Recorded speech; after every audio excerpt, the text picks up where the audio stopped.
Pro Group Management. Workers' comp that works for you. This is 7 at 7 from the Las Vegas Review-Journal. Good evening, I'm Jen Ah. Thanks for joining us on 7 at 7. A look at how the demographics of Las Vegas visitors are changing. That starts off business, sponsored by Bank of Nevada, Bank on Accountability. The 2022 Las Vegas Visitor Profile Study shows the typical tourist is skewing younger and more ethnically diverse. That's as the city's entertainment options include more sporting events and performers who appeal to younger audiences. The LVCVA study shows spending on gaming, food, and entertainment all went up, only sports spending seeing a slight decrease in 2022. And the number of casinos visited declining. This study doesn't include 2020 data during the height of the pandemic. Plus, statewide hiring data shows 4 job openings for every 3 workers. Unemployment in February remaining at 5.5%, the highest in the nation. But on the upside, Nevada led the country in job growth, gaining about 5.1% over the previous year. In more top stories, sponsored by Nevada Hand Silver Sky Assisted Living Community. Learn more at nevadahand.org. What happened in Metro's oldest unsolved homicide? 69 years later, nothing. This case is one of hundreds of unsolved killings in Las Vegas history. Review-Journal's Renee Semmerauer has more on the story. That's right. The body of 32-year-old James Hartley was found in a grave so shallow that his hand protruded through the desert soil, waving at traffic near what is now Harry Reid International Airport. The sheet metal workers union boss was shot above his left eye in early 1954, and the circumstances around his death remain a mystery. At least 8 people testified before a grand jury, some of whom authorities considered suspects. Because the grand jury hearings were sealed because no one was indicted, and because Metro declined us an interview for this story. So we don't know what's in that case file, and we might never know as long as it stays open. The Metropolitan Police Department counts more than 1,200 killings as unsolved, with Hartley's being the oldest. Then Clark County Sheriff Glenn Jones told the Review-Journal on March 16, 1954, that the killing may have been the result of a robbery. He said anonymous reports at the time alleged Hartley may have lost thousands and was trying to shake down a Los Angeles contracting firm. For more on this decades-old murder mystery, log on to lvrj.com/crime. We're about a week out from the Las Vegas Grand Prix's roadwork, but questions are still swirling about how much public taxpayer money will be used. Repaving work will kick off April 2nd along the 3.8-mile stretch that will make up the circuit of the 50-lap race.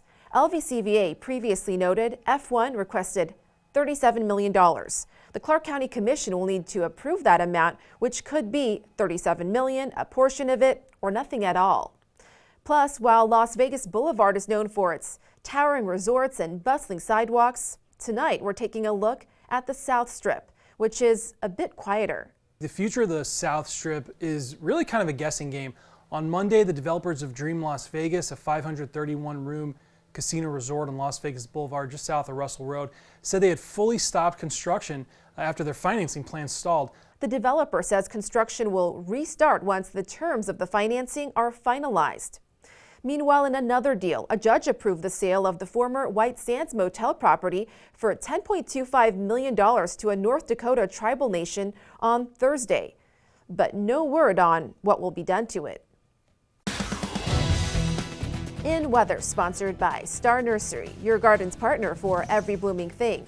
A crystal clear night in the 50s. Some clouds moving in with temps falling into the 40s in a few hours. Otherwise, a quiet night ahead. On Tuesday, you can look forward to a brief warm-up, a high of 71 degrees with mostly sunny skies. However, a cold front and clouds move through starting Wednesday, with highs falling to the 60s. Then 50s on Thursday. Starting Friday, things start to warm up again with sunshine. We may hit the 70s again for the weekend. In health, sponsored by Boulder City Hospital. We're here for you when you need us. Have you heard of the MIND diet to boost your brain? MIND stands for Mediterranean Dash Intervention for Neurodegenerative Delay. The Mayo Clinic reports of a recent study showing this diet may make a difference in cognitive decline and dementia risk, including Alzheimer's disease. What it emphasizes are leafy greens, berries, nuts, specifically ones that are high in omega-3s, fish, also including an additional vegetable as well as the leafy greens. Foods to avoid or limit include butter, cheese, red meat, and sweets. Sports brought to you by Station Casino's STN Sports. Download the app today. The NFL's annual league meetings are underway in Phoenix, and media members were able to speak to Raiders head coach Josh McDaniels. McDaniels was asked multiple questions regarding recent team decisions, including the trade of tight end Darren Waller. It's just honestly, it was looking at the whole complexion of the roster, where we're at, felt like I had an opportunity after discussing it with Dave, get younger, and add another draft pick in the draft, the top 100. I really enjoyed Darren and, wished I would have had more games with him last year.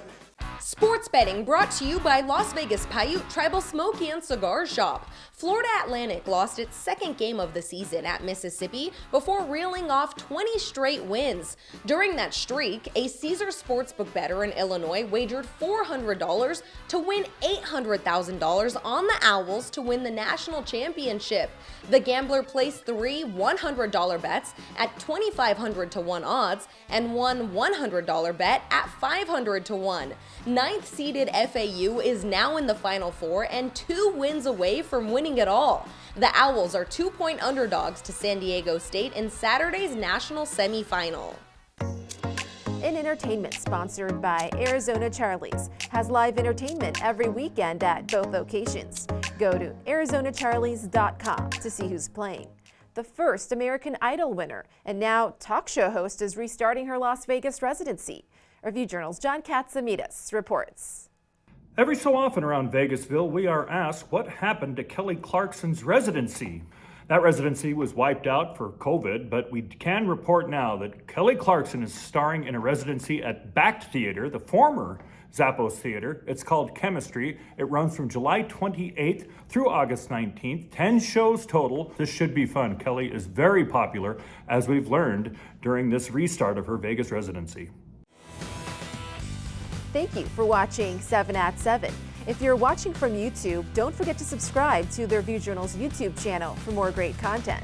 Watch Las Vegas breaking news streaming live on your OTT device. We'll see you tomorrow for more 7 at 7. Review Journal Studio, sponsored by Adam Kuttner. Get the maximum settlement as quickly as possible. This 7 at 7 update, sponsored by Pro Group Management. You're watching 7 at 7 from the Las Vegas Review Journal.